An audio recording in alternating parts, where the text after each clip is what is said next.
दोस्तों, मेरा नाम आनंद है और मैं दिल्ली पला बढ़ा हूं।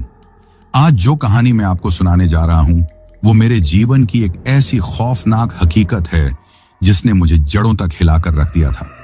इस घटना ने मेरे मन पर ऐसा गहरा जख्म छोड़ा है कि आज भी जब कभी मैं अकेला होता हूं या किसी सुनसान जगह से गुजरता हूं तो वो मंजर मेरी आंखों के सामने आकर खड़ा हो जाता है और मेरी रूह कांप उठती है। ये उस वक्त की बात है जब मैं अपनी मौसी के घर एक शादी में शामिल होने के लिए गांव गया था। आज इस बात को लगभग 5 साल गुजर चुके हैं, लेकिन ऐसा लगता है जैसे ये कल की ही बात हो। हमारे परिवार में ज्यादातर लोग शहरों में ही बस गए हैं, लेकिन मेरी माँ का मायका यानी मेरी मौसी का घर आज भी उत्तर प्रदेश के एक छोटे से गांव में है। गांव का नाम तो मैं नहीं लूंगा, लेकिन इतना बता सकता हूं कि वो जगह जितनी खूबसूरत थी उतनी ही रहस्यमय भी थी। मेरी मौसी की बेटी यानी मेरी बहन डिंपल की शादी थी। घर में खुशी का माहौल था। चारों तरफ मेहमानों की चहल पहल, बच्चों का शोर शराबा और औरतों के हंसी मजाक की आवाजें गूंज रही थी। मैं लगभग 10 साल बाद उस गांव में आया था, इसलिए मेरे लिए सब कुछ नया नया सा था। बचपन की कुछ धुंधली यादें थीं, लेकिन अब गांव काफी बदल चुका था। शादी की तैयारियां जोरों पर थीं। घर को रंग बिरंगी लड़ियों और फूलों से सजाया जा रहा था। हलवाई अपनी बड़ी बड़ी कढ़ाइयों में पकवान बनाने की तैयारी कर रहे थे और घर के मर्द लोग टेंट और बाकी इंतजाम में लगे हुए थे। मैं भी अपनी तरफ से छोटे मोटे कामों में हाथ बंटा रहा था। दिन तो हंसी खुशी और काम में निकल जाता, लेकिन जैसे जैसे शाम ढलती गांव में एक अजीब सी खामोशी पसर जाती। शहर की चकाचौंध से दूर वो गांव रात में बिल्कुल शांत हो जाता था।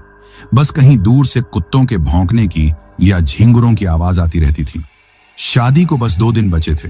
उस दिन हल्दी की रस्म थी। घर में ढोलक बज रही थी, औरतें मंगल गीत गा रही थीं और डिंपल को हल्दी लगाई जा रही थी। माहौल पूरी तरह से खुशनुमा था। तभी अचानक मौसी को याद आया कि उन्होंने सुनार को जो नए कंगन बनाने के लिए दिए थे वो लाना तो भूल ही गए। वो कंगन डिंपल को हल्दी की रस्म के बाद ही पहनाने थे। मौसी थोड़ी परेशान हो गई और मौसा जी को आवाज लगाने लगी। मौसा जी उस वक्त कुछ मेहमानों के साथ बैठे हुए थे। उन्होंने आकर पूछा कि क्या बात हो गई, तो मौसी ने उन्हें कंगनों के बारे में बताया। सुनार की दुकान पास के कस्बे के बाजार में थी, जो गांव से लगभग 15-16 किलोमीटर दूर था। शाम के करीब 4 बज चुके थे और मौसाजी के पास गांव की ही एक पुरानी मोटरसाइकिल थी। मौसाजी की उम्र भी अब 60 के पार हो चुकी थी और उनकी सेहत भी थोड़ी नासाज रहती थी। उन्हें दिन में भी मोटरसाइकिल चलाने में थोड़ी दिक्कत होती थी, तो रात में तो सवाल ही नहीं उठता था। उन्होंने कहा, अरे भगवान, ये तो मैं भूल ही गया था। अब इस वक्त मैं कैसे जाऊंगा और कोई जाने वाला भी तो नहीं है। उनकी परेशानी देखकर मैंने कह दिया, मौसा जी आप चिंता मत कीजिए, मैं चला जाता हूं मोटरसाइकिल लेकर। आप मुझे दुकान का पता बता दीजिए। मेरी बात सुनकर पहले तो मौसा जी थोड़ा झिंझके। उन्होंने कहा, नहीं बेटा, तुम कैसे जाओगे? तुम तो यहाँ के रास्ते भी ठीक से नहीं जानते और अब शाम भी होने वाली है। लौटते लौटते अंधेरा हो जाएगा। यहाँ के रास्ते रात में ठीक नहीं रहते, सुनसान रहते हैं। लेकिन उस वक्त शादी के माहौल और अपनी जवानी के जोश में मुझे उनकी बात में कोई गंभीरता नजर नहीं आई। मुझे लगा कि वो बस मेरी चिंता की वजह से ऐसा कह रहे हैं। मैंने उनसे जिद करते हुए कहा, अरे मौसा जी आप फिक्र मत कीजिए, मैं दिल्ली में रात रात भर गाड़ी चलाता हूँ। ये तो बस 15 किलोमीटर की बात है और मेरे पास मोबाइल भी है, गूगल मैप्स है, मैं रास्ता नहीं भटकूंगा।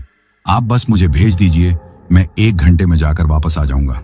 मेरे बार बार कहने पर और मौसी के भी जोर देने पर मौसा जी मान तो गए, लेकिन उनके चेहरे पर एक अजीब सी चिंता की लकीरें थीं, जिसे मैं उस वक्त समझ नहीं पाया।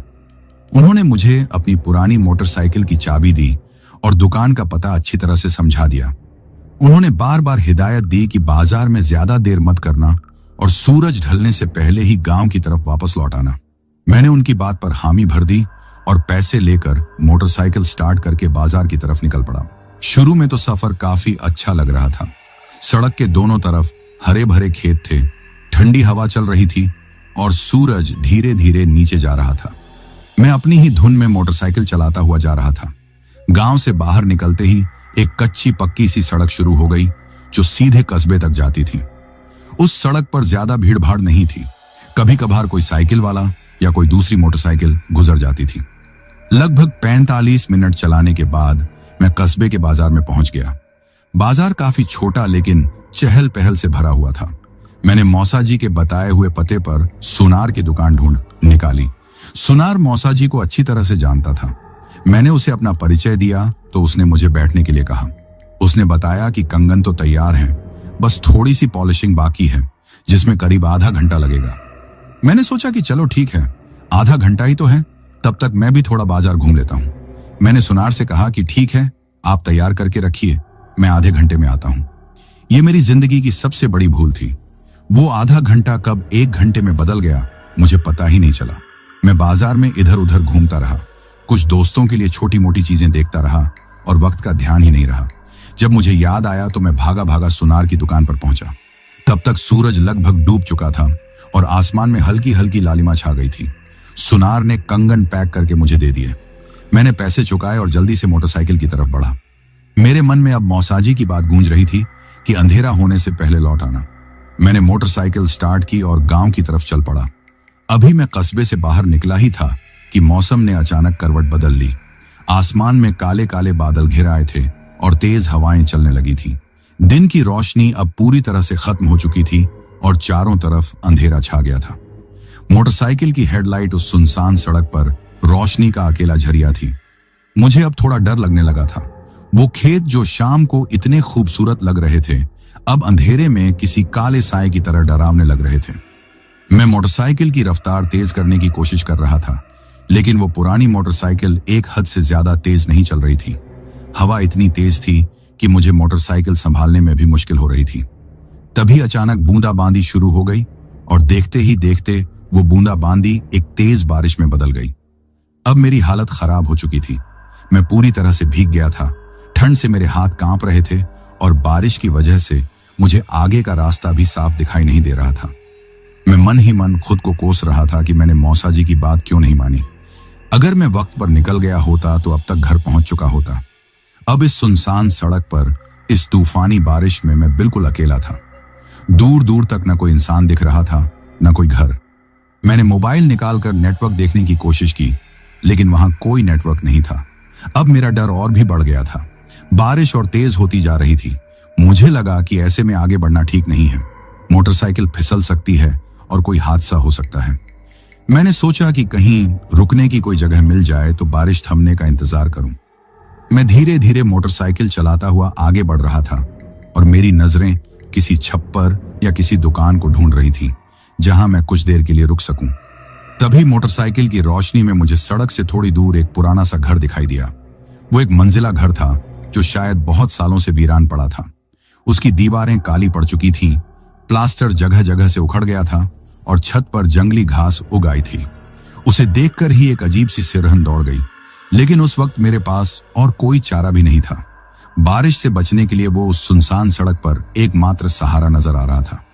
मैंने मोटरसाइकिल को उस घर की तरफ मोड़ा। घर के बाहर एक छोटा सा बरामदा था जिसकी छत थोड़ी बहुत सलामत लग रही थी। मैंने सोचा कि कम से कम यहां सिर छिपाने की जगह तो मिल जाएगी। मैंने मोटरसाइकिल को स्टैंड पर लगाया और भागकर उस बरामदे में खड़ा हो गया। बरामदे में पहुंचकर मैंने थोड़ी राहत की सांस ली। कम से कम मैं सीधे बारिश से तो बच गया था। बिजली कड़क रही थी और बादलों की गड़गड़ाहट से दिल दहल रहा था। मैंने अपने भीगे हुए कपड़े निचोड़ने की कोशिश की और ठंड से बचने के लिए अपने हाथों को रगड़ने लगा। उस घर का दरवाजा बंद था, लेकिन उस पर एक बड़ा सा पुराना ताला लगा हुआ था जो झंग खाकर काला पड़ चुका था। खिड़कियों पर शीशे नहीं थे, बस खाली चौखटें थीं जिनमें से हवा के तेज झोंके एक डरावनी सी आवाज पैदा कर रहे थे। मैं वहीं खड़ा कांप रहा था और बारिश के रुकने का इंतजार कर रहा था। मुझे वहां खड़े हुए लगभग 15-20 मिनट हो गए होंगे। अंधेरा इतना घना था कि हाथ को हाथ सुझाई नहीं दे रहा था। बस जब कभी बिजली कड़कती तो एक पल के लिए चारों तरफ का मंजर साफ हो जाता और फिर वही घना अंधेरा। हर बार बिजली की चमक में मुझे वो वीरान घर और भी ज्यादा डरावना लगता। तभी मुझे ऐसा लगा जैसे सड़क की तरफ से कोई आ रहा है। मैंने गौर से देखने की कोशिश की। बारिश की बौछारों के बीच मुझे एक परछाई सी अपनी तरफ आती हुई दिखाई दी। वो परछाई धीरे धीरे और साफ होती गई। एक आदमी था जिसने अपने सिर पर एक बोरी डाल रखी थी और हाथ में एक पुरानी सी टॉर्च लिए हुए था। टॉर्च की पीली रोशनी हिल रही थी। उसे अपनी तरफ आता देखकर मेरे मन में एक साथ कई ख्याल आए।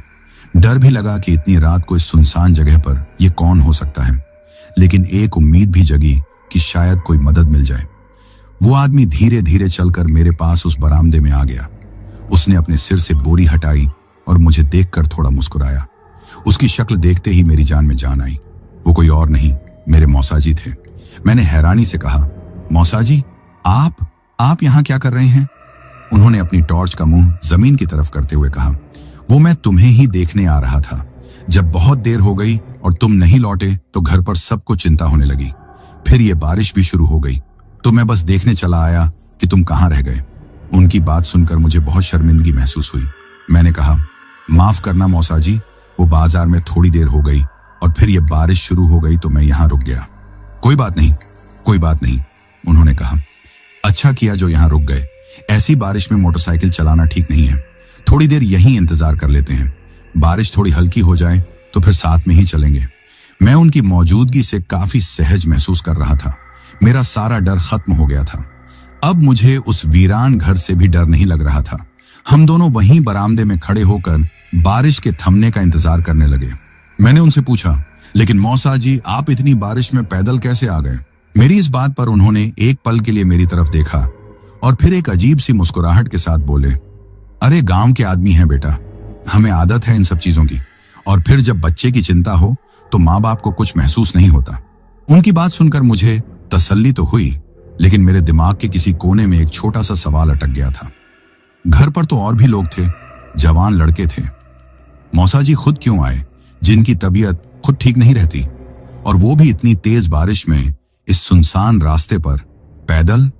लेकिन उस वक्त मैंने इस सवाल को ज्यादा तवज्जो नहीं दी और इसे उनका मेरे लिए प्यार और चिंता समझकर चुप हो गया। मुझे क्या पता था कि यह तसल्ली और यह सुकून बस कुछ ही पलों का मेहमान है और अगली सुबह मेरी जिंदगी हमेशा के लिए बदलने वाली है। मुझे क्या पता था कि जिस इंसान को मैं अपना मौसा समझकर खुद को महफूज महसूस कर रहा हूं, वो असल में कोई और ही है, या शायद कुछ और ही है। दोस्तों, जैसा कि मैंने आपको पिछले एपिसोड में बताया, उस तूफानी रात में उस सुनसान सड़क पर बने वीरान घर के बरामदे में जब मैंने अपने मौसाजी को देखा तो मेरे अंदर की सारी दहशत एक पल में गायब हो गई थी। जिस अकेलेपन और खौफ ने मुझे जकड़ रखा था, वो उनकी शक्ल देखते ही काफूर हो गया था। मुझे लगा कि अब मैं सुरक्षित हूं, अब कोई डर की बात नहीं है। हम दोनों साथ में हैं और जैसे ही बारिश थमेगी हम घर की तरफ निकल जाएंगे। लेकिन उस वक्त मैं इस बात से पूरी तरह अनजान था कि मेरा असली डर तो अब शुरू होने वाला था। वो डर जिसकी कल्पना भी कोई सामान्य इंसान नहीं कर सकता। हम दोनों उस बरामदे में खड़े थे। बारिश की मोटी मोटी बूंदें टीन की कच्ची छत पर पड़कर एक अजीब सा संगीत पैदा कर रही थीं। हवा के तेज झोंके पेड़ों से टकराकर एक भयावह शोर कर रहे थे, जैसे कोई दर्द में कराह रहा हो। मौसाजी ने अपनी टॉर्च की रोशनी को बरामदे के फर्श पर टिका दिया था। उस पीली कांपती हुई रोशनी में मुझे उनके पैर दिखाई दिए। उन्होंने गांव वाले पुराने घिसे हुए जूते पहने थे, जिन पर कीचड़ की मोटी परत जमी हुई थी। मैंने शर्मिंदगी भरे लहजे में फिर से कहा, मौसाजी, आपको मेरी वजह से बहुत तकलीफ हुई। मुझे वक्त से निकल जाना चाहिए था। उन्होंने अपना एक हाथ मेरे कंधे पर रखा। उनका हाथ बर्फ की तरह ठंडा था और उनकी पकड़ में एक अजीब सी सख्ती थी। उन्होंने कहा, अरे बेटा, इसमें तकलीफ की क्या बात है? तुम हमारे मेहमान हो, हमारी जिम्मेदारी हो, और फिर डिंपल की शादी का मौका है। मैं कोई ऊंच नीच नहीं चाहता था, बस शुक्र है कि तुम मिल गए और सही सलामत हो। उनकी आवाज में वही अपनापन था, वही चिंता थी जो मैंने घर पर महसूस की थी। मेरे मन में जो एक छोटा सा शक पैदा हुआ था कि वो पैदल क्यों आए, वो भी उनके इस अपनेपन के आगे धुल गया। हम चुपचाप खड़े बारिश को देखते रहे। मैं ठंड से अभी भी कांप रहा था, मेरे दांत किटकिटा रहे थे। मुझे इस हालत में देखकर मौसाजी बोले, तुम तो बहुत भीग गए हो, ऐसे तो बीमार पड़ जाओगे, ये हवा भी सीधी यहीं लग रही है। मैंने कहा, कोई बात नहीं मौसाजी, बस बारिश रुक जाए फिर घर चलकर कपड़े बदल लूंगा। बारिश का कोई भरोसा नहीं बेटा। उन्होंने उस वीरान घर के बंद दरवाजे की तरफ देखते हुए कहा, लगता है ये रात भर चलेगी। एक काम करते हैं, इस घर के अंदर चलते हैं, कम से कम हवा से तो बचेंगे। उनकी बात सुनते ही मेरे अंदर एक अजीब सी सिहरन दौड़ गई। मैंने उस घर की तरफ देखा। बिजली की कड़कड़ाहट में जब उसका मंजर साफ हुआ तो वो और भी ज्यादा भयानक लग रहा था। दीवारों पर काई जमी हुई थी और टूटी हुई खिड़कियों के काले मुंह ऐसे लग रहे थे जैसे वो घर हमें घूर रहा हो, अंदर आने का निमंत्रण दे रहा हो। मैंने झिझकते हुए कहा, मौसा जी, इसके अंदर? ये तो बंद है और न जाने कैसा घर है, हम यहीं ठीक हैं। मेरी बात सुनकर वो थोड़ा हंसे, लेकिन उनकी हंसी में वो गर्मजोशी नहीं थी, वो एक खोखली सी हंसी थी। डर गए क्या? उन्होंने कहा। अरे बेटा, ये बस एक पुराना खाली घर है। इसके मालिक शहर चले गए थे कई साल पहले, तब से ये ऐसे ही बंद पड़ा है। यहां कोई नहीं आता। चलो अंदर, कुछ नहीं होगा, मैं हूं ना तुम्हारे साथ। उनके आखिरी शब्द मैं हूं ना तुम्हारे साथ ने मुझे फिर से हिम्मत दी। मैंने सोचा कि मैं भी कितना डरपोक हूं। जब मौसा जी साथ हैं तो डरने की क्या बात है, ये सचमुच एक खाली घर ही तो होगा। मैंने हामी में सिर हिला दिया। वो उस बड़े से लकड़ी के दरवाजे की तरफ बढ़े। दरवाजे पर एक बहुत पुराना झंग लगा हुआ ताला लटक रहा था। मौसा जी ने अपनी जेब से चाबियों का गुच्छा निकाला और उसमें से एक चाबी लगाकर ताला खोलने की कोशिश करने लगे, लेकिन ताला इतना ज्यादा झंग खा चुका था कि वो हिला भी नहीं। उन्होंने 2-3 बार कोशिश की, लेकिन नाकाम रहे। मैं भी उनके पास चला गया। मैंने कहा, रहने दीजिए मौसा जी, ये नहीं खुलेगा, लगता है सालों से बंद है। उन्होंने मेरी तरफ देखे बिना ही कहा, खुल जाएगा। और ये कहकर उन्होंने चाबी हटाई और ताले को अपनी दोनों हथेलियों में पकड़ लिया। उन्होंने कोई जोर नहीं लगाया, बस उसे पकड़ा और धीरे से खींचा। एक सूखी सी आवाज आई और वो मोटा झंग लगा हुआ ताला किसी बिस्किट की तरह टूटकर उनके हाथ में आ गया। एक पल के लिए मैं सन्न रह गया। वो कोई मामूली ताला नहीं था, वो लोहे का एक भारी ताला था जिसे तोड़ने के लिए हथौड़े की जरूरत पड़ती। और मौसा जी, जिनकी उम्र 60 से ज्यादा थी और जो खुद कहते थे कि अब उनके हाथों में पहले जैसी जान नहीं रही, उन्होंने उसे इतनी आसानी से कैसे तोड़ दिया? मेरे मुंह से निकला, मौसा जी, ये कैसे? उन्होंने टूटे हुए ताले को ऐसे जमीन पर फेंक दिया जैसे वो कोई मामूली पत्थर हो। उन्होंने मेरी तरफ मुड़कर मुस्कुराते हुए कहा, गांव की हवा पानी में आज भी बहुत ताकत है बेटा, तुम शहर वाले क्या जानो। फिर उन्होंने दरवाजे को धक्का दिया। एक दिल दहला देने वाली चरमराहट के साथ वो भारी दरवाजा अंदर की तरफ खुल गया। अंदर से एक अजीब सी दुर्गंध बाहर आई। वो दुर्गंध सीलन, सड़ती हुई लकड़ी, धूल और किसी ऐसी चीज की मिली जुली गंध थी जिसे मैं पहचान नहीं पा रहा था। वो एक ऐसी गंध थी जो नाक में घुसकर सीधे दिमाग पर असर कर रही थी। मौसा जी ने अपनी टॉर्च की रोशनी अंदर डाली और बोले, आ जाओ अंदर। मैं थोड़ा हिचकिचाया, लेकिन उनके पीछे पीछे उस घर की दहलीज के अंदर कदम रख दिया। जैसे ही मैंने अंदर कदम रखा, ऐसा लगा जैसे बाहर की दुनिया से मेरा नाता टूट गया हो। बारिश और हवा की आवाज अचानक बहुत धीमी हो गई थी, जैसे हम किसी और ही दुनिया में आ गए हों। दरवाजा हमारे पीछे अपने आप एक भारी आवाज के साथ बंद हो गया, जिससे मैं उछल पड़ा। ये दरवाजा अपने आप कैसे बंद हो गया? मैंने घबराई हुई आवाज में पूछा। हवा से हो गया होगा, मौसा जी ने बिना किसी भाव के कहा और आगे बढ़ गए। हम एक बड़े से कमरे में खड़े थे। शायद ये घर का बैठक रहा होगा। मौसा जी की टॉर्च की हिलती हुई रोशनी में जो कुछ भी दिख रहा था वो किसी डरावने सपने जैसा था। कमरे के बीच में कुछ सोफे और कुर्सियां पड़ी थीं, जिन्हें सफेद चादरों से ढका गया था।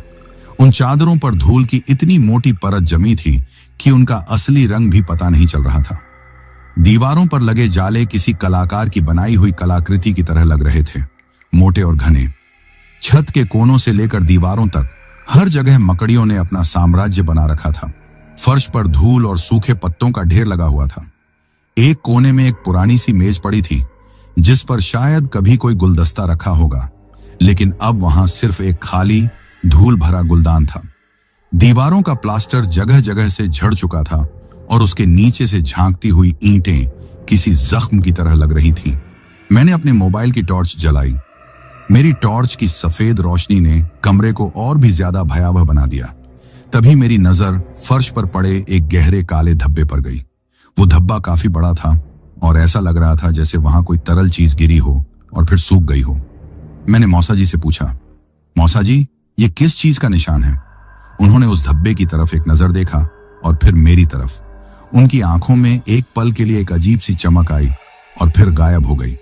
उन्होंने कहा, कुछ नहीं, दीमक ने लकड़ी खा ली होगी, उसी का निशान होगा। तुम ज्यादा मत सोचो, यहां बैठो। उन्होंने एक सोफे पर ढकी चादर का कोना पकड़कर खींचा, जिससे धूल का एक बड़ा सा गुब्बार हवा में उड़ गया और मुझे खांसी आ गई। मैं खांसता रहा और वो मुझे बस देखते रहे बिना कुछ कहे। जब मेरी खांसी रुकी तो मैंने कहा, मौसा जी, मुझे यहां ठीक नहीं लग रहा है, मेरा दम घुट रहा है। हम बाहर बरामदे में ही ठीक थे, अब दरवाजा बंद हो गया है, उन्होंने सपाट आवाज में कहा, और बाहर हवा बहुत तेज है, चुपचाप यहीं बैठो जब तक बारिश नहीं रुकती। उनकी आवाज में अब वो पहले वाला अपनापन नहीं था, उसमें एक हुक्म था, एक ऐसी ठंडक थी जो मेरी रीढ़ की हड्डी में सिहरन पैदा कर रही थी। मैं डर के मारे चुपचाप उस सोफे के एक कोने पर बैठ गया। वो भी मेरे सामने एक पुरानी लकड़ी की कुर्सी पर बैठ गए, अपनी टॉर्च को अपने घुटनों के बीच फंसाकर। अब हम दोनों चुप थे, बस बाहर से आती हवा की साई साई की आवाज और कभी कभी छत पर किसी चीज के खिसकने की आवाज उस खामोशी को तोड़ रही थी। मैंने माहौल को थोड़ा हल्का करने की कोशिश करते हुए उनसे पूछा, मौसा जी, आप बता रहे थे कि आप मुझे बचपन में बहुत घुमाते थे। मुझे तो कुछ याद नहीं, कोई किस्सा सुनाइए ना। मैं बस उनसे बात करना चाहता था ताकि मेरा ध्यान उस डरावनी जगह से हट सके। मेरी बात सुनकर उन्होंने अपनी गर्दन थोड़ी टेढ़ी की। उनकी आंखों में टॉर्च की पीली रोशनी चमक रही थी। उन्होंने एक अजीब सी धीमी आवाज में कहना शुरू किया, हाँ, याद है मुझे। एक बार तुम पेड़ से गिर गए थे, आम तोड़ने के लिए चढ़े थे और तुम्हारा हाथ टूट गया था। ये सुनते ही मेरे रोंगटे खड़े हो गए, क्योंकि बचपन में मैं कभी पेड़ से नहीं गिरा था और न ही मेरा हाथ कभी टूटा था। हाँ, मेरा छोटा भाई जरूर एक बार साइकिल से गिरकर अपना हाथ तोड़वा बैठा था। ये बात मौसा जी को अच्छी तरह पता थी। तो फिर वो ऐसा क्यों कह रहे हैं? क्या वो सच में भूल गए हैं, या फिर? मेरे दिमाग में खतरे की घंटी बजने लगी थी।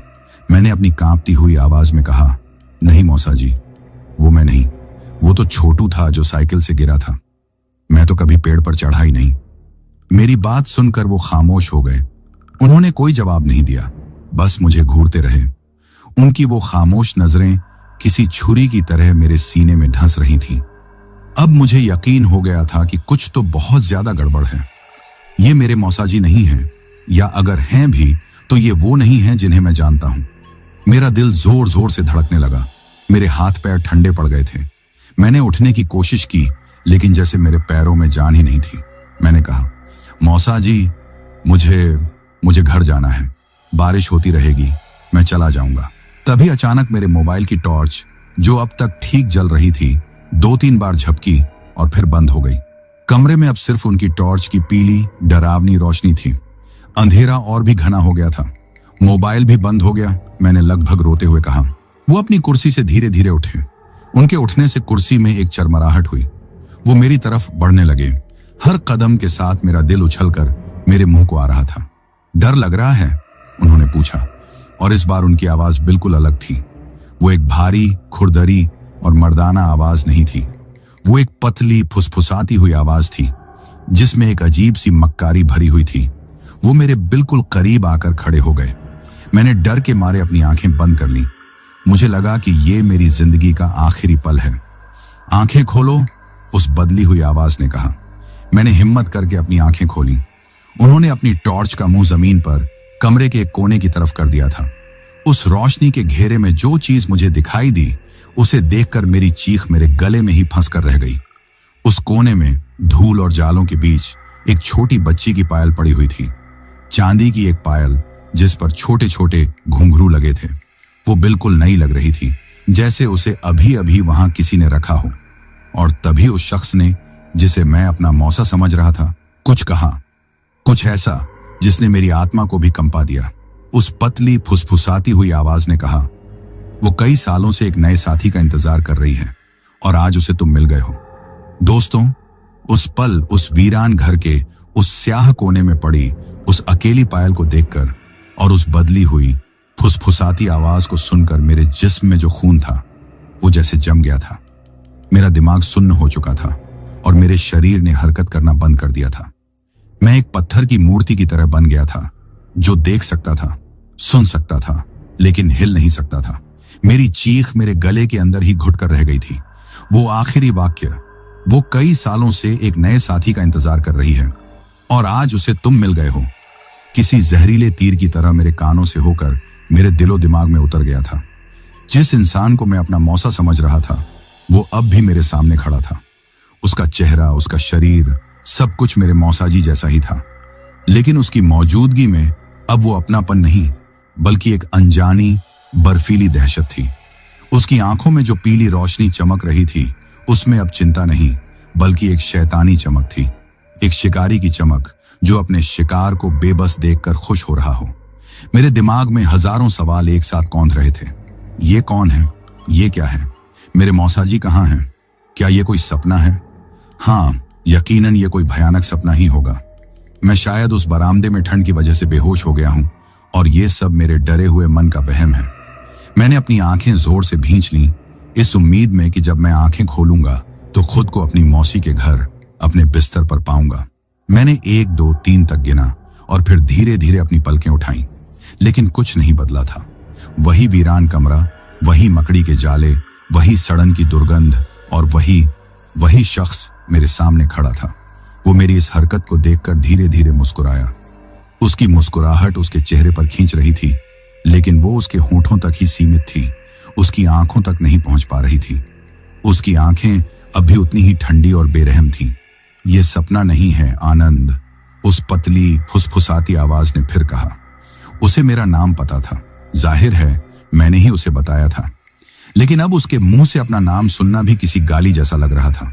उसने आगे कहा, ये उतनी ही हकीकत है जितनी तुम्हारी दिल्ली की जिंदगी, जितनी हकीकत तुम्हारे वो दोस्त हैं जिनसे तुम रोज झूठ बोलते हो, जितनी हकीकत तुम्हारा वो डर है जो तुम्हें अंधेरे से लगता है, जिसके बारे में तुमने आज तक किसी को नहीं बताया। यह सुनकर मेरे पैरों के नीचे से जमीन खिसक गई। मेरे अंधेरे के डर के बारे में उसे कैसे पता? यह बात तो मेरे सबसे करीबी दोस्तों को भी नहीं पता थी। यह कोई ऐसी चीज नहीं थी जिसका जिक्र मैं किसी से करता। यह मेरा अपना निजी डर था। इस एक पल में मेरे दिमाग ने हर तरह के तार्किक तर्क को मानना बंद कर दिया। मैं समझ गया कि मैं किसी इंसानी खतरे का सामना नहीं कर रहा हूं। मैं किसी ऐसी चीज के चंगुल में फंस चुका था जो इंसानी समझ से परे थी। तभी मुझे एक और आवाज सुनाई दी। यह आवाज ऊपर की मंजिल से आ रही थी, एक बच्चे के गुनगुनाने की आवाज, एक बहुत ही धीमी मासूम सी धुन, जैसे कोई छोटी बच्ची कोई लोरी गा रही हो। उस भयावह खामोशी में वो मासूम धुन और भी ज्यादा डरावनी लग रही थी। मेरे रोंगटे खड़े हो गए। मैं उस आवाज की दिशा में देखने लगा जो छत से छन कर आ रही थी। मेरे चेहरे पर आए खौफ को देखकर वो मौसाजी के रूप में खड़ा शख्स फिर से मुस्कुराया। उसने अपनी गर्दन एक ऐसे कोण पर झुकाई जो किसी भी सामान्य इंसान के लिए मुमकिन नहीं था। एक हल्की सी चटकने की आवाज आई, जैसे गर्दन की कोई हड्डी अपनी जगह से हट गई हो। उसे तुम्हारा आना पसंद आया, उसने फुसफुसाते हुए कहा। वो बहुत अकेला महसूस करती है, उसे खेलने के लिए कोई चाहिए। गुनगुनाने की आवाज अचानक बंद हो गई और उसकी जगह एक दूसरी आवाज ने ले ली, एक अकेली पायल के बजने की आवाज। छन छन, जैसे कोई ऊपर के कमरे में बहुत धीरे धीरे चल रहा हो। हर पायल की आवाज मेरे दिल पर हथौड़े की तरह पड़ रही थी। कौन हो तुम? आखिरकार मेरी जबान से ये टूटे फूटे शब्द निकले। क्या चाहते हो मुझसे? वो धीरे से एक कदम मेरी ओर बढ़ा। मैं, उसने कहा, मैं तो बस एक रास्ता हूं, एक दरवाजा। मैं उसके लिए नए दोस्त लाता हूं जो इस रास्ते पर भटक जाते हैं, जो इस घर में पनाह लेते हैं। मैं उन्हें उससे मिलवाता हूं। उसके हर शब्द के साथ कमरे का तापमान गिरता जा रहा था। मुझे अब ऐसी ठंड लग रही थी जो मेरे जिस्म के अंदर से आ रही थी, मेरी हड्डियों को गला रही थी। ऊपर से पायल की आवाज अब तेज हो गई थी। छन छन, जैसे कोई अब दौड़ रहा हो, खुशी से उछल रहा हो। और उस पायल की आवाज के साथ साथ मुझे एक बच्ची के हंसने की आवाज भी सुनाई दी, एक खिलखिलाती हुई हंसी जो उस वीरान घर में गूंज कर एक भयावह चीख में बदल रही थी। बस बहुत हो चुका था। मेरे अंदर का सारा डर एक पल के लिए गुस्से और जिंदा रहने की चाहत में बदल गया। मेरा दिमाग चिल्ला रहा था, भागो आनंद, यहां से भागो। इसी एक सोच ने मेरे बेजान पड़े शरीर में बिजली भर दी। मैं अपनी पूरी ताकत से सोफे से उछलकर खड़ा हुआ और उस दरवाजे की तरफ भागा जिससे हम अंदर आए थे। मुझे उम्मीद थी कि मैं उसे चौंका दूंगा, कि मुझे कुछ सेकंड का समय मिल जाएगा। लेकिन जैसे ही मैं भागा, मुझे लगा जैसे हवा गाड़ी हो गई हो। ऐसा लगा जैसे मैं हवा में नहीं बल्कि किसी दलदल में दौड़ रहा हूं। मेरे पैर भारी हो गए और मेरी गति धीमी पड़ गई। उस खौफनाक हस्ती ने मुझे रोकने की कोशिश नहीं की। वो वहीं खड़ा रहा, मुझे अपनी तरफ पीठ करके भागते हुए देखता रहा। मुझे महसूस हो रहा था कि वो मुस्कुरा रहा है। मैं किसी तरह लड़खड़ाता हुआ दरवाजे तक पहुंचा। मैंने दरवाजे के हैंडल को पकड़कर अपनी पूरी ताकत से खींचा। दरवाजा हिला भी नहीं। मैंने उसे धक्का दिया, उस पर अपने कंधे से जोर लगाया, उसे लातें मारी। मैं पागलों की तरह उस पर अपनी पूरी शक्ति का इस्तेमाल कर रहा था, लेकिन वो दरवाजा जैसे पत्थर का बन गया था। वो हिल भी नहीं रहा था। मैं हांफने लगा। मेरी सारी ऊर्जा खत्म हो रही थी। मैं पसीने में लथपथ था, लेकिन मेरा शरीर अंदर से कांप रहा था। मैं दरवाजे पर अपना सिर टिकाकर रोने लगा। मैं बेबस था, लाचार था। मैंने कहा था ना, पीछे से वही फुसफुसाती हुई आवाज आई, ये घर किसी को इतनी आसानी से जाने नहीं देता। इसे मेहमान बहुत पसंद हैं। मैं धीरे धीरे पलटा। वो अब भी वहीं खड़ा था। उसकी टॉर्च की रोशनी अब भी जमीन पर थी। कमरे में इतना अंधेरा था कि मुझे उसका चेहरा साफ दिखाई नहीं दे रहा था। बस उसकी एक काली परछाई नजर आ रही थी। उसे नीचे आने में देर नहीं लगेगी, उस परछाई ने कहा, और वो तुम्हारे जितनी धीरज वाली नहीं है। ये सुनते ही मेरे अंदर फिर से हिम्मत आई। दरवाजा नहीं तो खिड़की। मैंने कमरे की एक बड़ी सी खिड़की की तरफ देखा। उसमें शीशे नहीं थे, बस एक लकड़ी का फ्रेम था जो सालों से मौसम की मार झेल रहा था। शायद मैं उसे तोड़कर बाहर कूद सकता हूं, यह सोचकर मैं खिड़की की तरफ भागा। लेकिन जैसे ही मैं 2 कदम बढ़ा, वो खौफनाक हस्ती एक पलक झपकने जितनी देर में मेरे और खिड़की के बीच आकर खड़ी हो गई। वो वहां कैसे आया मैं समझ नहीं पाया। उसने कोई हरकत नहीं की, वो बस वहां प्रकट हो गया था। अब मैं और वो आमने सामने थे, कुछ ही फीट की दूरी पर। मेरी सांसें रुक गई थीं। बाहर जाने का कोई रास्ता नहीं है आनंद, उसने कहा। सिर्फ एक ही रास्ता है, ऊपर जाने का। उसने अपनी उंगली से ऊपर की मंजिल की तरफ इशारा किया, जहां से पायल की आवाज आ रही थी। मैं डर के मारे पीछे हटने लगा। तभी उसकी टॉर्च, जो अब तक लगातार जल रही थी, अचानक झिलमिलाने लगी। वो तेजी से जल बुझ रही थी, जिससे कमरे में एक स्ट्रोब लाइट जैसा प्रभाव पैदा हो रहा था। हर चमक में मुझे उसका चेहरा एक पल के लिए दिखता और फिर अंधेरे में गायब हो जाता। और उस जलती बुझती रोशनी में मैंने कुछ ऐसा देखा जिसने मेरे होश उड़ा दिए। हर चमक के साथ मेरे मौसाजी का चेहरा बदल रहा था। वो पिघल रहा था जैसे गर्म मोम हो। उनकी आंखें अपनी जगह से खिसक कर बड़ी हो रही थीं। उनके होंठ खिंचकर कानों तक जा रहे थे। उनकी नाक छपटी हो रही थी। उनका चेहरा किसी इंसान का चेहरा नहीं लग रहा था। वो एक विकृत, भयावह और अमानवीय चीज में बदल रहा था। मैं चीखना चाहता था, लेकिन मेरी आवाज ही खो गई थी। मैं अपनी आंखों पर यकीन नहीं कर पा रहा था। टॉर्च की रोशनी आखिरकार एक जगह आकर स्थिर हो गई, ठीक उस बदलते हुए चेहरे पर। अब जो चेहरा मेरे सामने था, वो मेरे मौसाजी का नहीं था। वो किसी औरत का चेहरा लग रहा था, एक बहुत ही भयानक औरत का। उसकी त्वचा झुलसी हुई और काली थी। उसकी आंखें बड़ी बड़ी और पूरी तरह से सफेद थीं, जिनमें कोई पुतली नहीं थी। उसके होंठ काले थे, और जब वो मुस्कुराई तो मैंने देखा कि उसके दांत नुकीले और पीले थे। उसके सिर पर बाल नहीं थे, बस कुछ उलझे हुए लटें थीं जो सांप की तरह हिल रही थीं। वो चीज, वो खौफनाक औरत जो अब भी मेरे मौसाजी के कपड़ों में थी, धीरे धीरे मेरे सामने झुकी। उसका विकृत चेहरा मेरे चेहरे के बहुत करीब आ गया। उसकी सांसों से वही सड़न की बदबू आ रही थी जो घर में घुसते वक्त आई थी, लेकिन अब वो 1000 गुना ज्यादा तेज थी। मैं पीछे हटते हटते दीवार से जा लगा और जमीन पर गिर पड़ा। मैं अपनी बाहों से खुद को बचाने की कोशिश करने लगा। उसने मेरे ऊपर झुककर अपनी उसी पतली, फुसफुसाती लेकिन अब और भी ज्यादा डरावनी आवाज में कहा, जो किसी सांप की फुफकार जैसी लग रही थी, काजरी ने बहुत इंतजार किया है और उसे अब बहुत भूख लगी है। दोस्तों, उस खौफनाक, विकृत चेहरे को अपने इतने करीब देखकर और उसकी उस फुसफुसाती हुई जहरीली आवाज में उसका नाम काजरी और उसकी भूख का जिक्र सुनकर मेरे अंदर कुछ टूट गया। वो डर की आखिरी हद थी, वो सीमा जिसके पार इंसान सोचने समझने की हालत में नहीं रहता। उस एक पल में मेरा दिमागी संतुलन पूरी तरह से बिगड़ गया। मेरे अंदर का सारा खौफ, सारी बेबसी, सारी लाचारी एक जानवर की चीख में बदल गई जो अपनी जान बचाने के लिए आखिरी कोशिश कर रहा हो। मैं चीखा, और यह कोई मामूली चीख नहीं थी। ये मेरे फेफड़ों की पूरी ताकत से निकली हुई एक वहशी चीख थी जो उस वीरान घर की दीवारों से टकराकर गूंज उठी। उसी चीख के साथ मैंने अपने पैरों को अपनी पूरी ताकत से आगे की तरफ उछाला। मेरा पैर सीधे उस खौफनाक चीज के सीने से टकराया जो मेरे ऊपर झुकी हुई थी। एक अजीब सा एहसास हुआ, ऐसा लगा जैसे मेरा पैर किसी ठोस शरीर से नहीं बल्कि किसी गीली, ठंडी और घिनौनी चीज से टकराया हो।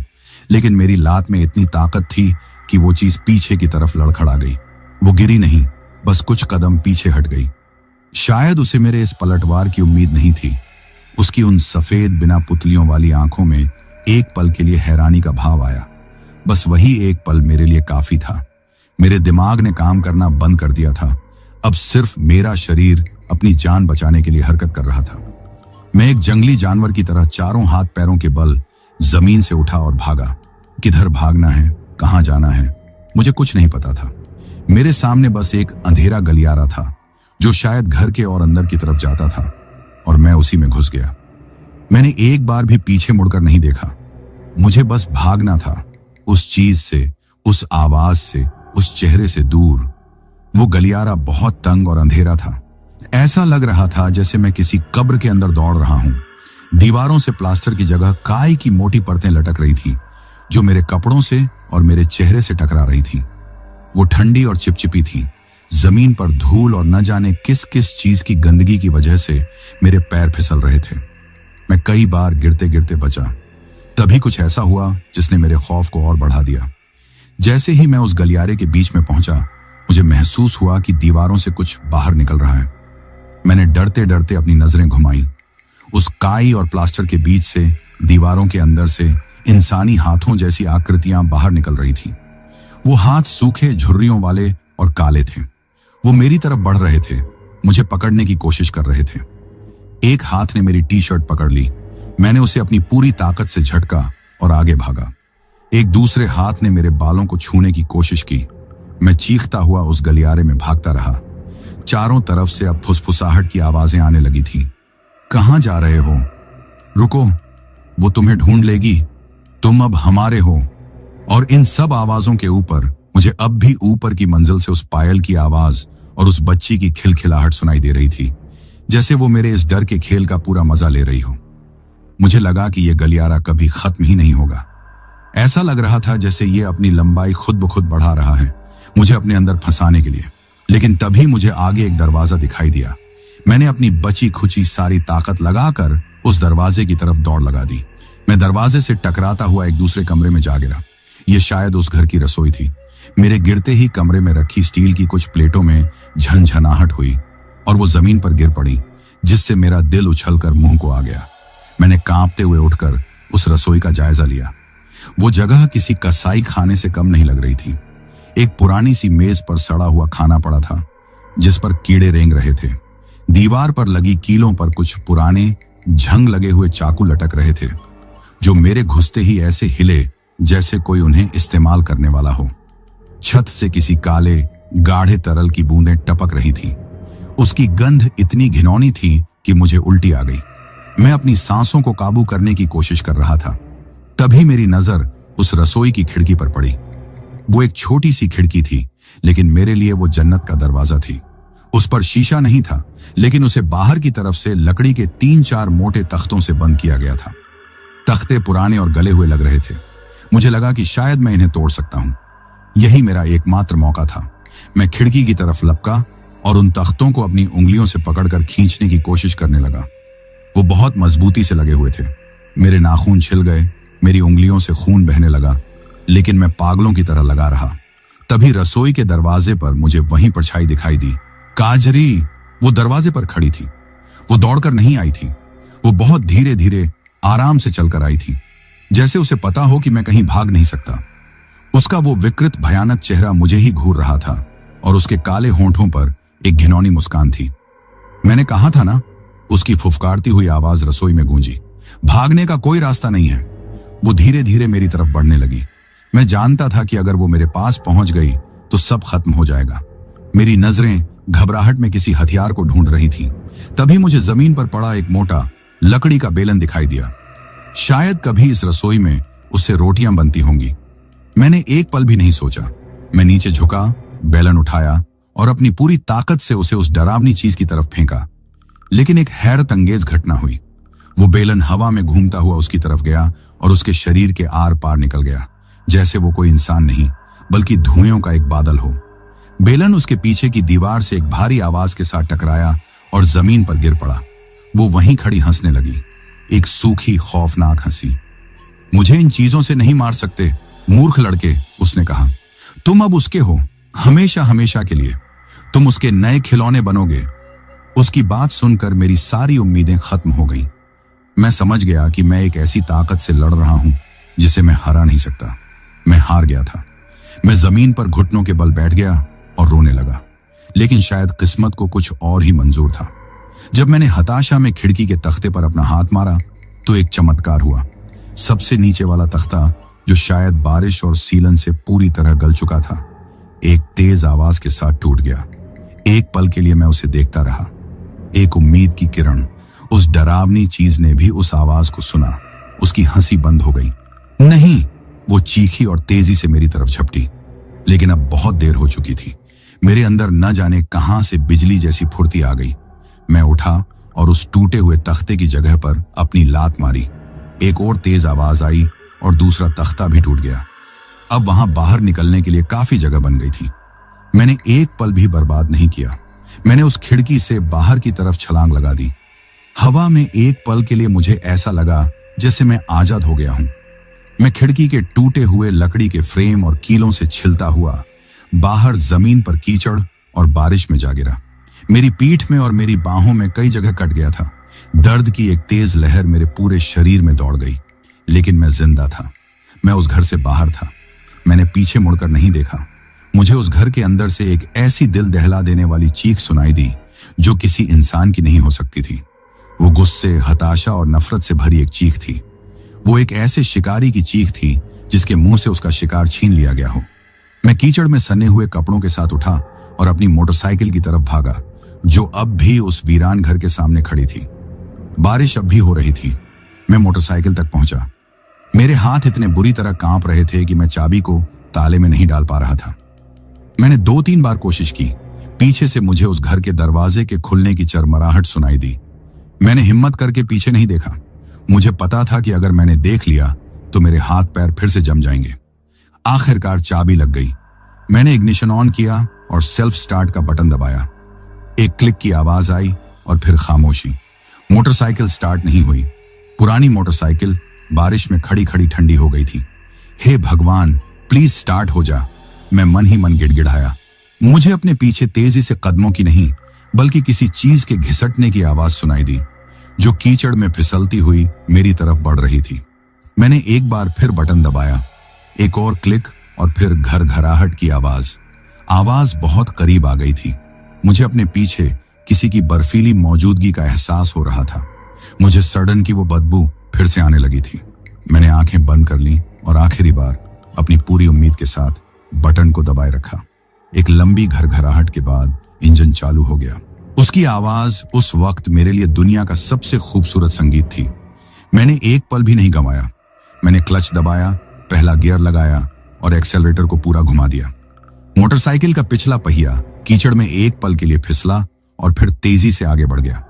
मैं उस खौफ की जगह से, उस मौत के घर से दूर, उस अंधेरी बारिश में भीगी सड़क पर ऐसे भागा जैसे मेरे पीछे मौत खुद पड़ी हो। मैंने शीशे में देखने की हिम्मत नहीं की। मेरे कानों में अब भी उस शैतानी औरत की चीखें गूंज रही थीं। मैं बस अपनी जान बचाकर भाग रहा था, इस बात से अनजान कि ये खौफ अभी खत्म नहीं हुआ है, बल्कि ये तो बस एक भयानक शुरुआत है। दोस्तों, उस पुरानी खटारा मोटरसाइकिल का इंजन उस रात मेरे लिए किसी फरिश्ते की दुआ की तरह था। जैसे ही वो स्टार्ट हुई, मैंने एक पल भी नहीं सोचा। मैंने एक्सेलरेटर को इतना घुमाया जितना घुमा सकता था और उस मौत की दहलीज से अपनी जिंदगी को भगा कर ले चला। मेरे पीछे उस वीरान घर से आती वो गुस्से और नफरत भरी चीख मेरे कानों में पिघले हुए शीशे की तरह उतर रही थी, लेकिन मैंने पीछे मुड़कर देखने की गलती नहीं की। मैं उस कीचड़ भरी अंधेरी सड़क पर मोटरसाइकिल को भगा रहा था। बारिश की बूंदें अब भी गिर रही थीं और हवा के ठंडे झोंके मेरे गीले शरीर से टकराकर मेरी हड्डियों तक को कंपा रहे थे। मेरे जिस्म पर लगे घावों में बारिश का पानी और कीचड़ घुस रहा था, जिससे तेज जलन हो रही थी। लेकिन उस वक्त मुझे किसी भी शारीरिक दर्द का एहसास नहीं हो रहा था। मेरा पूरा वजूद, मेरी पूरी चेतना सिर्फ एक ही चीज पर केंद्रित थी, भागो। उस 10-12 किलोमीटर का रास्ता मुझे 100 किलोमीटर से भी ज्यादा लंबा लग रहा था। सड़क के दोनों तरफ खड़े पेड़ अंधेरे में किसी दानव की तरह लग रहे थे, जो अपनी शाखें फैलाकर मुझे पकड़ने की कोशिश कर रहे हों। हर थोड़ी दूर पर जब मोटरसाइकिल की हेडलाइट किसी झाड़ी पर पड़ती तो मुझे एक पल के लिए काजरी का वो भयानक चेहरा नजर आता और मैं डर के मारे चीख पड़ता। मैं बार बार मोटरसाइकिल के साइड मिरर में देख रहा था, इस खौफ के साथ कि कहीं वो मेरे पीछे तो नहीं आ रही। मुझे कई बार ऐसा लगा कि मैंने शीशे में एक काली परछाई को हवा में तैरते हुए देखा है, लेकिन मैं तुरंत अपनी नजरें सामने सड़क पर गड़ा लेता। मेरा दिमाग मुझे बता रहा था कि यह मेरा वहम है, लेकिन मेरा दिल मानने को तैयार नहीं था। एक मोड़ पर तेज रफ्तार की वजह से मोटरसाइकिल फिसल गई और मैं जमीन पर जा गिरा। मेरा घुटना छिल गया और मोटरसाइकिल मेरे पैर पर गिर पड़ी। एक पल के लिए मेरी सांस रुक गई। मैंने जल्दी से उठने की कोशिश की। मैंने मोटरसाइकिल को उठाया और फिर से स्टार्ट करके भागा। मैं रुकना नहीं चाहता था। मैं एक सेकंड के लिए भी उस सुनसान सड़क पर खड़ा नहीं रहना चाहता था। लगभग 20-25 मिनट की उस कभी न खत्म होने वाली यात्रा के बाद मुझे दूर से कुछ टिमटिमाती हुई रोशनियां दिखाई दी। वो मेरे गांव की रोशनियां थीं। उन्हें देखकर मेरी आंखों में आंसू आ गए। वो सिर्फ रोशनियां नहीं थीं, वो मेरे लिए जिंदगी की, सुरक्षा की और अपनेपन की किरणें थीं। जैसे जैसे मैं गांव के करीब पहुंचता गया, मेरे अंदर थोड़ी हिम्मत आने लगी। शादी वाले घर से आती ढोलक और संगीत की हल्की हल्की आवाज सुनाई देने लगी। वो आवाज, वो माहौल उस खौफनाक घर की भयावह खामोशी से कितना अलग था। एक ही रात में मैंने जैसे जिंदगी और मौत के दो अलग अलग सिरों को देख लिया था। मैं लड़खड़ाती हुई मोटरसाइकिल को चलाता हुआ अपनी मौसी के घर के दरवाजे तक पहुंचा। मैंने मोटरसाइकिल को स्टैंड पर भी ठीक से नहीं लगाया, बस उसे एक तरफ टिका दिया और उसे उतर गया। मेरे पैर कांप रहे थे और मुझ में खड़े रहने की भी हिम्मत नहीं थी। मैं पूरी तरह से कीचड़ और खून में सना हुआ था। मेरे कपड़े कई जगह से फट चुके थे। मेरे बाल मेरे चेहरे पर बिखरे हुए थे और मेरी आंखें डर से फैली हुई थीं। मैं किसी भूत की तरह दरवाजे की तरफ बढ़ा और उस पर जोर जोर से हाथ मारने लगा। मेरे मुंह से आवाज नहीं निकल रही थी, बस एक घबराई हुई घुरघुराहट निकल रही थी। दरवाजा मेरे एक कजिन रवि ने खोला। दरवाजा खोलते ही उसके चेहरे पर जो हंसी थी वो मुझे देखते ही एक पल में खौफ और हैरानी में बदल गई। आनंद भैया, ये क्या हुआ? वो चिल्लाया। उसकी आवाज सुनकर घर के अंदर जो भी लोग थे सब बाहर की तरफ दौड़े। मेरे असली मौसाजी, जो कुछ मेहमानों के साथ अंदर बैठे थे, सबसे पहले बाहर आए। उन्हें देखते ही मेरे दिमाग में एक पल के लिए फिर से काजरी का वो चेहरा घूम गया और मैं डर के मारे 2 कदम पीछे हट गया। नहीं नहीं, मैं बड़बड़ाया। मेरी हालत देखकर घर में कोहराम मच गया। शादी का खुशनुमा माहौल एक पल में चिंता और डर में बदल गया। संगीत बंद हो गया। मेरी मौसी और मां भागती हुई बाहर आईं। मुझे उस हालत में देखकर वो जोर जोर से रोने लगी। मेरे बच्चे को क्या हो गया? आनंद, आंखें खोल बेटा। मां मुझसे लिपट कर रो रही थी, लेकिन मैं किसी और ही दुनिया में था। मुझे उठाकर अंदर ले जाया गया। मैं कांप रहा था, बुरी तरह से कांप रहा था और मेरे दांत बज रहे थे। मुझे एक चारपाई पर लिटाया गया। कोई मेरे हाथ पैर मल रहा था, कोई मेरे लिए गर्म दूध ला रहा था, कोई मेरे घावों को साफ करने की कोशिश कर रहा था। मेरे चारों तरफ मेरे घर वालों की भीड़ थी, लेकिन मुझे ऐसा लग रहा था जैसे मैं अब भी अकेला हूं, उस वीरान घर में फंसा हुआ हूं। मेरे मौसाजी मेरे पास बैठे और मेरे सिर पर हाथ फेरते हुए बोले, बेटा क्या हुआ? एक्सीडेंट हो गया क्या कहीं? कुछ तो बोलो। मैंने उनकी तरफ देखा। ये वही चेहरा था, लेकिन इन आंखों में वो शैतानी चमक नहीं, बल्कि मेरे लिए सच्ची चिंता और प्यार था। लेकिन मेरा डरा हुआ मन इस फर्क को समझने को तैयार नहीं था। मैं बस वो वहां है, वो आ जाएगी, जैसे टूटे फूटे शब्द बड़बड़ा रहा था। घर के बड़े बुजुर्ग समझ गए कि मैं बहुत ज्यादा डरा हुआ हूं। उन्होंने सबको थोड़ा दूर हटाया। मौसी ने गर्म पानी से मेरे घावों को साफ किया और उन पर हल्दी का लेप लगाया। मुझे गर्म दूध पिलाने की कोशिश की गई, जो मैंने गिरा दिया। लगभग 1 घंटे की मशक्कत के बाद जब मुझे गर्म कंबलों में लपेटा गया, तब जाकर मेरा कांपना थोड़ा कम हुआ। लेकिन मैं अब भी सदमे में था। रात काफी हो चुकी थी। ज्यादातर मेहमान अपने अपने कमरों में जा चुके थे। अब मेरे पास सिर्फ मेरे करीबी लोग बैठे थे, माँ, मौसी, मौसाजी, रवि और गांव के एक सबसे बुजुर्ग आदमी, जिन्हें सब नाना जी कहकर बुलाते थे। वो मौसाजी के भी चाचा थे और उनकी उम्र 90 के पार थी। वो बहुत कम बोलते थे, लेकिन गांव में हर कोई उनकी इज्जत करता था और माना जाता था कि उन्होंने अपनी जिंदगी में बहुत कुछ देखा है। माहौल में एक भारी खामोशी थी। नाना जी मुझे बस एक तक देखे जा रहे थे। उनकी आंखों में एक अजीब सी गहराई और समझ थी। मौसा जी ने बहुत ही नर्म आवाज में मुझसे फिर पूछा, बेटा अब थोड़ा आराम से बताओ, डरो मत, हम सब यहीं हैं। क्या हुआ था तुम्हारे साथ? तुम्हारी ये हालत कैसे हुई? मैंने एक गहरी सांस ली। मैंने अपनी आंखें बंद की तो मुझे फिर से वो गलियारा, वो रसोई और काजरी का वो चेहरा दिखाई दे गया। मैंने झटके से अपनी आंखें खोल दी। मैंने कांपती हुई आवाज में बताना शुरू किया, मैं बाजार से लौट रहा था, तभी बारिश शुरू हो गई। हाँ वो तो हमें पता है, मौसी ने कहा, लेकिन आगे क्या हुआ? मैं बारिश से बचने के लिए घर में रुक गया था, मैंने कहा। सड़क के किनारे एक पुराना वीरान सा घर था। जैसे ही मैंने ये कहा, मैंने देखा कि मौसा जी और नाना जी ने एक दूसरे की तरफ देखा। उनके चेहरे पर एक अजीब सा भाव आया जिसे मैं समझ नहीं पाया। कौन सा घर बेटा? मौसा जी ने पूछा। उनकी आवाज में अब एक अजीब सी सख्ती थी। वही जो बड़ी वाली नहर से थोड़ा आगे, जहां एक पुराना पीपल का पेड़ है, उसके सामने। मैंने उस जगह की पहचान बताई। ये सुनते ही नाना जी, जो अब तक चुप थे, उन्होंने अपनी लाठी को जमीन पर एक बार जोर से पटका। कमरे में मौजूद हर शख्स सिहर गया। मौसी ने डर के मारे अपने पल्लू से मुंह ढक लिया। सर्वनाश! नाना जी की भारी आवाज कमरे में गूंजी। लड़के, तू उस मनहूस हवेली में घुस गया? हवेली? मैं हैरान था। वो तो एक छोटा सा घर था। बाहर से छोटा दिखता है वो, मौसा जी ने घबराई हुई आवाज में कहा, लेकिन वो इस गांव की सबसे बड़ी बला है। तुम्हें वहां नहीं जाना चाहिए था।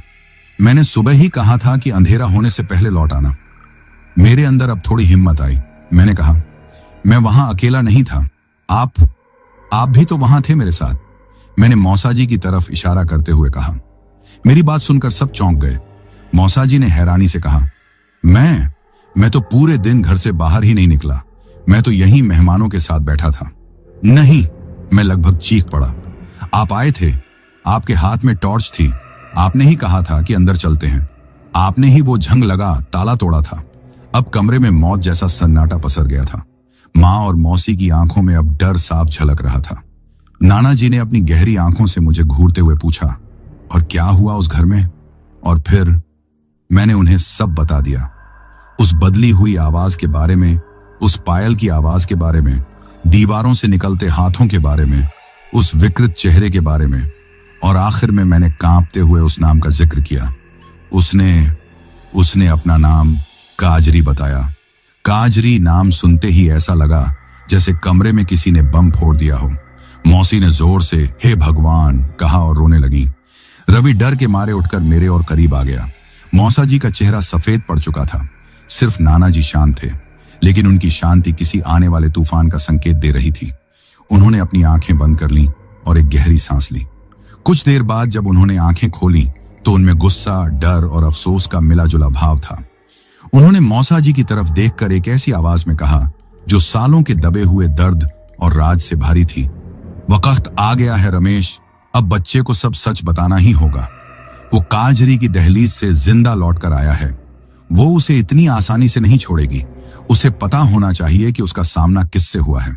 दोस्तों, नाना जी के वो आखिरी शब्द, उसे पता होना चाहिए कि उसका सामना किससे हुआ है, कमरे की खामोशी में किसी पत्थर की तरह गिरे और डर की लहरें पैदा कर गए। सब चुप थे। बस मेरी और मौसी की सिसकियों की आवाज उस खामोशी को चीर रही थी। मां ने मुझे कसकर पकड़ लिया था, जैसे वो मुझे किसी अनदेखी ताकत से बचाने की कोशिश कर रही हूं। माहौल में एक अजीब सा भारीपन था, जैसे किसी के दफनाने से पहले होता है। नाना जी ने अपनी पुरानी झुर्रियों वाली उंगलियों से अपनी आंखों को मला, जैसे वो किसी बहुत पुरानी और दर्दनाक याद को साफ करने की कोशिश कर रहे हों। उन्होंने पास में रखे लोटे से पानी पिया और एक गहरी थकी हुई सांस ली। कमरे में जल रही लालटेन की कांपती हुई रोशनी उनके चेहरे पर पड़ रही थी, जिससे उनके चेहरे की लकीरें और भी गहरी और रहस्यमयी लग रही थीं। ये बात आज से लगभग 70 साल पुरानी है, नाना जी ने अपनी भारी धीमी आवाज में कहना शुरू किया। उनकी आवाज में वक्त की धूल थी और अनगिनत राजों का बोझ था। तब मैं तुम्हारी उम्र का एक नौजवान हुआ करता था। ये गांव तब ऐसा नहीं था।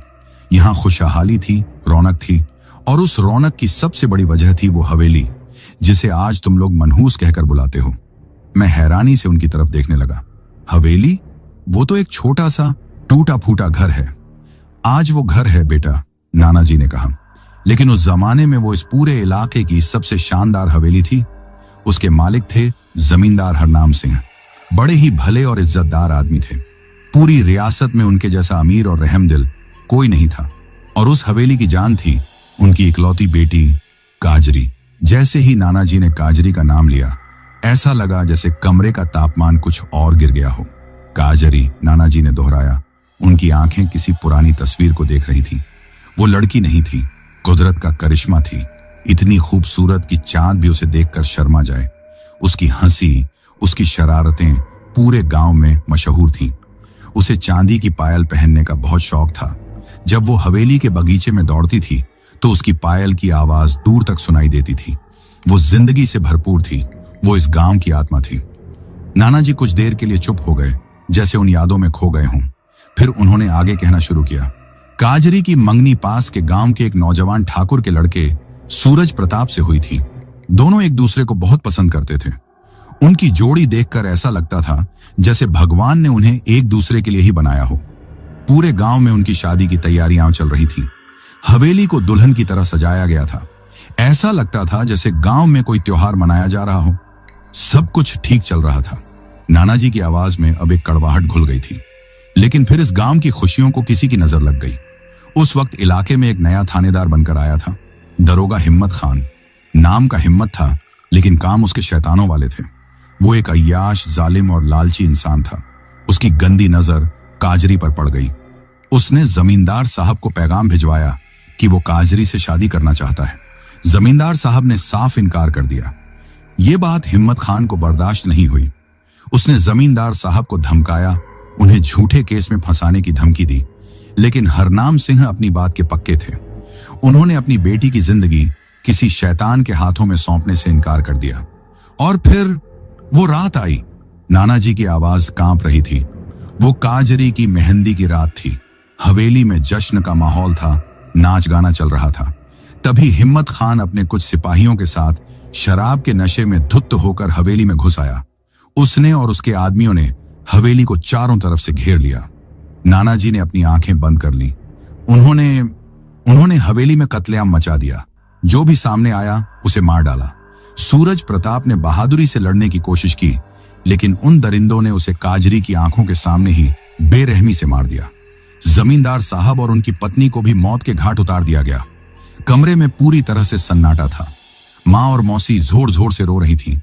मेरे दिल पर जैसे कोई पहाड़ रख दिया गया हो। और काजरी? मैंने हिम्मत करके पूछा। नाना जी ने एक दर्द भरी सांस ली। उन दरिंदों ने उस मासूम बच्ची के साथ वो सलूक किया जिसे कोई जबान बयान नहीं कर सकती। उन्होंने उसकी आत्मा को, उसके जिस्म को, उसकी इज्जत को सब कुछ रौंद दिया। और जब उनका मन भर गया तो उन्होंने उसे मारकर हवेली के पीछे बने कुएं में फेंक दिया। उस रात उस हवेली में सिर्फ एक पायल की आवाज नहीं, बल्कि एक आत्मा की चीख हमेशा के लिए कैद हो गई। अगली सुबह नाना जी ने अपनी बात जारी रखी। हिम्मत खान ने पूरे गांव में खबर फैला दी कि हवेली पर डाकुओं ने हमला किया था। किसी ने डर के मारे आवाज उठाने की हिम्मत नहीं की। वो हवेली रातों रात एक जीती जागती जगह से एक वीरान कब्रिस्तान में बदल गई। लोग उसके पास से गुजरने से भी डरने लगे। कुछ दिनों बाद उस रास्ते पर अजीब अजीब घटनाएं होने लगी। रात में वहां से गुजरने वाले लोगों को एक औरत के रोने की आवाज सुनाई देती। कभी किसी को एक अकेली पायल की आवाज सुनाई देती।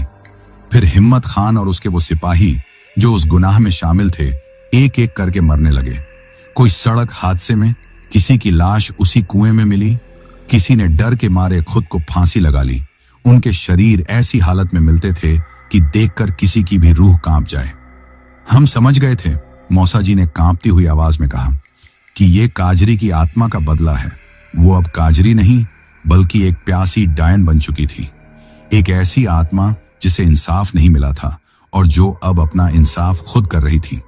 लेकिन उसका बदला सिर्फ उन गुनाहगारों तक ही सीमित नहीं रहा। नाना जी ने आगे जोड़ा, उसकी आत्मा उस हवेली में और उस रास्ते पर कैद हो गई। नफरत और दर्द ने उसे इतना अंधा कर दिया था कि अब उसे हर मर्द में हिम्मत खान नजर आने लगा। उसने उस रास्ते से गुजरने वाले अकेले मुसाफिरों को अपना शिकार बनाना शुरू कर दिया। और वो छलावा? मैंने पूछा। वो मेरे मौसाजी का रूप धरकर क्यों आई थी? ये उसका सबसे खतरनाक हथियार है, नाना जी ने समझाया। वो अकेली है, वो उस दर्द में अकेली है। वो अपने शिकार को पहले भरोसे में लेती है। वो तुम्हारे किसी अपने का, किसी ऐसे शख्स का रूप ले लेती है जिस पर तुम आंख बंद करके भरोसा कर सको। वो तुम्हें उस भरोसे की आड़ में अपनी दहलीज के अंदर खींच लेती है, और एक बार कोई उस हवेली की दहलीज के अंदर चला गया तो उसका वापस लौटना नामुमकिन हो जाता है। और वो बच्ची की आवाज? मैंने पूछा। वो भी तुम्हारी तरह ही कोई बदनसीब मुसाफिर रहा होगा, मौसा जी ने कहा। कई साल पहले एक परिवार उस रास्ते से गुजर रहा था। उनकी छोटी सी बच्ची को उस हवेली ने अपनी तरफ खींच लिया। वो बच्ची फिर कभी नहीं मिली। कहते हैं काजरी ने उसे अपनी जैसी ही आत्मा बना लिया है, अपने अकेलेपन को दूर करने के लिए, अपने शिकार को फंसाने के लिए।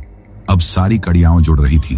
वो ताला तोड़ना, वो मेरे राज जानना, वो बच्ची की पायल, वो आवाज बदलना, वो विकृत चेहरा, सब कुछ। मैं एक ऐसी दर्दनाक और खौफनाक कहानी का हिस्सा बन गया था जिसका वजूद मुझसे कई दशक पहले से था। कमरे में एक लंबी खामोशी छा गई। मेरे पास पूछने के लिए कोई सवाल नहीं बचा था। मुझे मेरे सारे जवाब मिल गए थे। मैं जिंदा था, लेकिन मेरे अंदर का सुकून मर चुका था। मैंने नाना जी की तरफ देखा।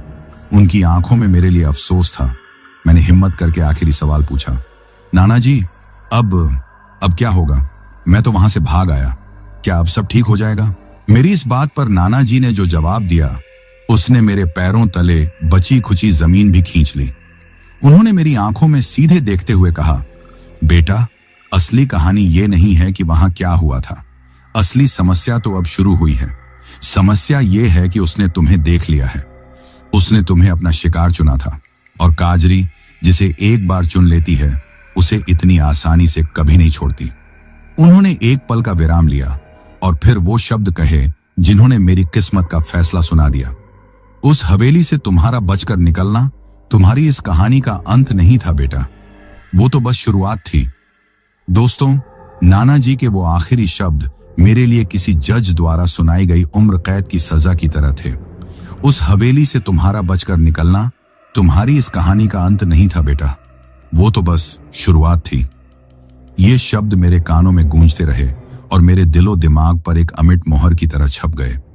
उस एक पल में मुझे यह भयानक एहसास हुआ कि मैं उस वीरान टूटे फूटे घर से तो बाहर आ गया था, लेकिन उस घर की दीवारों में कैद खौफ अब मेरे अंदर आकर बस गया था।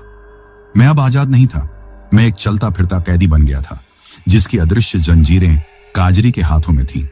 उस रात के बाद घर का माहौल पूरी तरह से बदल गया। शादी की शहनाइयां और ढोलक की आवाजें तो बज रही थीं, लेकिन उन आवाजों के पीछे एक अनकहा डर और एक गहरी उदासी छिपी हुई थी। घर की औरतें जब भी मुझे देखतीं तो उनकी आंखों में मेरे लिए दया और डर का मिला जुला भाव होता, और वो फुसफुसाकर बातें करने लगती। बच्चे मुझसे दूर रहते, जैसे मैं कोई अछूत हूं। मेरे अपने, जो कल तक मेरे साथ हंस बोल रहे थे, अब मेरे पास आने से भी कतराते थे। मुझे एक कमरे में लगभग नजरबंद कर दिया गया था। मौसा जी का सख्त हुक्म था कि मैं एक पल के लिए भी अकेला नहीं रहूंगा। दिन में रवि या मेरे दूसरे कजिन मेरे साथ रहते और रात में माँ या मौसी मेरे पास ही सोती, लेकिन लोगों की मौजूदगी के बावजूद मैं अकेला ही था। मुझे हर आहट पर लगता कि वो आ गई है। हवा का कोई झोंका अगर खिड़की से टकराता तो मैं उछल पड़ता। परछाइयों से मुझे डर लगने लगा था। जब भी मैं अपनी आंखें बंद करता, मुझे काजरी का वो विकृत चेहरा या वो सूनी आंखें दिखाई देती। मैं कई रातों तक सोया नहीं, इस डर से कि अगर मैं सो गया तो शायद फिर कभी उठ नहीं पाऊंगा। अगले दिन डिंपल की शादी थी। बारात आनी थी, रस्में होनी थी, लेकिन मेरे मन में कोई उत्साह नहीं था। घर में चल रहा जश्न मुझे एक दिखावा लग रहा था, एक ऐसा नकाब जिसके पीछे सबने अपने डर को छिपा रखा था। उस दिन सुबह नाना जी ने गांव के सबसे पुराने मंदिर के पंडित जी को घर पर बुलाया। उन्होंने कहा कि काजरी को हम हरा तो नहीं सकते, लेकिन शायद हम लड़के के चारों तरफ एक सुरक्षा कवच बना सकते हैं ताकि उसकी बुरी नजर इस पर न पड़े। घर के आंगन में एक छोटा सा हवन किया गया। मैं बीच में बैठा था और पंडित जी मंत्र पढ़ रहे थे, लेकिन वो कोई सामान्य हवन नहीं था। जैसे ही आग जलाई गई, वो बार बार बिना किसी वजह के बुझने लगी। पंडित जी के माथे पर पसीना आ गया। उन्होंने और घी डाला और कपूर जलाया, लेकिन आग की लपटें उठने की बजाय जमीन पर रेंग रही थीं और उनका रंग भी पीला नहीं, बल्कि एक अजीब सा बीमार सा हरा था। तभी आंगन के सामने वाला बड़ा सा दरवाजा, जो मजबूत कुंडी से बंद था, एक भारी आवाज के साथ खुल गया और एक बर्फीली हवा का झोंका हवन की आग को पूरी तरह से बुझाता हुआ मेरे जिस्म से टकराकर गुजर गया। कमरे में मौजूद हर शख्स बुरी तरह से डर गया। पंडित जी ने कांपते हुए हाथों से अपनी पोथी बंद कर दी और नाना जी से कहा, यह साया बहुत ताकतवर है जमींदार, मेरे मंत्र इसे रोक नहीं पा रहे। ये लड़के को इतनी आसानी से नहीं छोड़ेगी। लेकिन नाना जी ने हार नहीं मानी। उन्होंने पंडित जी से एक ताबीज बनवाया। उस चांदी के ताबीज में कुछ भस्म और मंत्र लिखे हुए कागज के टुकड़े थे। उन्होंने वो ताबीज एक काले धागे में पिरोकर मेरे गले में पहना दिया। इसे कभी मत उतारना बेटा, उन्होंने कहा। जब तक ये तुम्हारे गले में है, माता रानी तुम्हारी रक्षा करेंगी। ये उसे तुम्हारे जिस्म को छूने नहीं देगा। शादी जैसे तैसे निपट गई। डिंपल की विदाई हो गई, लेकिन उसकी विदाई के आंसुओं में इस बात का डर भी शामिल था कि उसके भाई के साथ क्या होगा। मेहमान एक एक करके जाने लगे और घर खाली होता गया। अब बस हम घर के लोग ही बचे थे। यह फैसला लिया गया कि अगले ही दिन सुबह की पहली किरण के साथ मुझे दिल्ली के लिए रवाना कर दिया जाएगा। वो मेरी उस गांव में आखिरी रात थी और वो रात मेरी जिंदगी की सबसे भयानक रात साबित हुई। मुझे रवि के साथ एक ही कमरे में सुलाया गया था। कमरे में रोशनी के लिए एक बल्ब पूरी रात जलाकर रखा गया था। मेरे गले में वो ताबीज था। मैं सोने की बहुत कोशिश कर रहा था, लेकिन नींद मेरी आंखों से कोसों दूर थी। न जाने किस पहर थकान के मारे मेरी आंख लग गई, लेकिन वो नींद नहीं थी, वो एक जाल था। मैंने खुद को उस कमरे में नहीं, बल्कि उसी कीचड़ भरी सुनसान सड़क पर खड़ा पाया।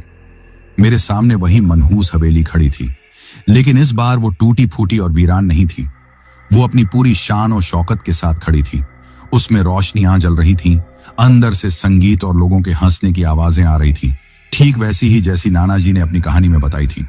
हवेली का बड़ा सा दरवाजा खुला और उसमें से काजरी बाहर निकली, मगर वो काजरी का डरावना विकृत रूप नहीं था।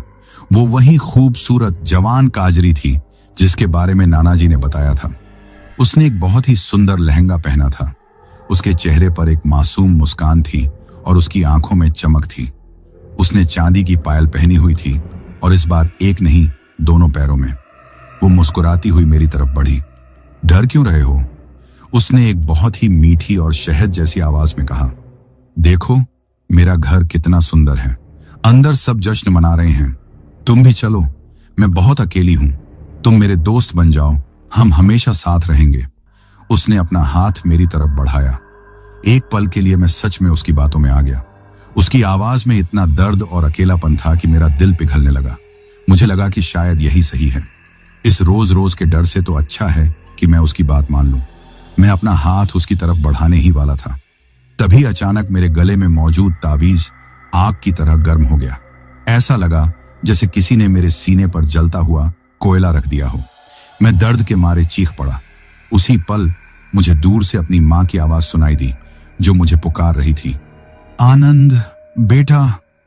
मां की आवाज और ताबीज की जलन ने उस छलावे को तोड़ दिया। मेरे सामने खड़ी खूबसूरत काजरी का चेहरा एक पल में फिर से उसी भयावह डायन में बदल गया। सुंदर हवेली फिर से खंडहर बन गई और संगीत की जगह मौत का सन्नाटा छा गया। काजरी गुस्से से चीखी, तू मेरा नहीं हो सकता तो किसी का नहीं होगा। मैं तुझे ढूंढ लूंगी, मैं तुझे दिल्ली तक नहीं छोड़ूंगी। उसकी चीख के साथ ही मेरी नींद खुल गई। मैं बिस्तर पर बैठा हाँफ रहा था और पसीने में नहाया हुआ था। रवि मुझे घबराकर हिला रहा था। भैया भैया क्या हुआ? आप सपने में चिल्ला रहे थे। मेरा हाथ अपने आप मेरे गले पर गया। ताबीज अब भी गर्म था और मेरी छाती पर जहां वो छू रहा था वहां की चमड़ी जल गई थी और एक गहरा निशान बन गया था।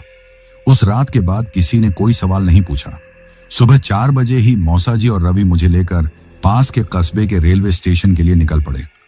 उन्होंने मुझे अकेले नहीं जाने दिया। जब तक मैं ट्रेन में बैठकर उनकी आंखों से ओझल नहीं हो गया, वो वहीं खड़े रहे। दोस्तों, आज इस बात को 5 साल हो गए हैं। मैं दिल्ली में अपनी वही पुरानी जिंदगी जी रहा हूं, लेकिन कुछ भी पहले जैसा नहीं है। वो ताबीज आज भी मेरे गले में है और मेरी छाती पर जलने का वो निशान आज भी मौजूद है। मैं आज भी उस गांव में वापस नहीं गया और शायद कभी जाऊंगा भी नहीं, लेकिन इसका मतलब ये नहीं कि मैं काजरी से आजाद हो गया हूं।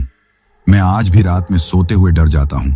आज भी जब कभी सड़क पर चलती किसी लड़की की पायल की आवाज सुनाई देती है तो मेरा दिल जोरों से धड़कने लगता है। कभी कभी जब मैं ऑफिस में या घर में अकेला होता हूं तो मुझे ऐसा लगता है कि कोई मुझे देख रहा है, कोई है जो बहुत दूर से मेरा इंतजार कर रहा है। मैं उस हवेली से बचकर आ गया था, लेकिन उस हवेली का एक हिस्सा हमेशा के लिए मेरे साथ लौट आया था। नाना जी सही थे, ये अंत नहीं था, ये एक शुरुआत थी, एक ऐसे खौफ की, एक ऐसे डर की जिसके साथ शायद मुझे अपनी बाकी की जिंदगी गुजारनी होगी।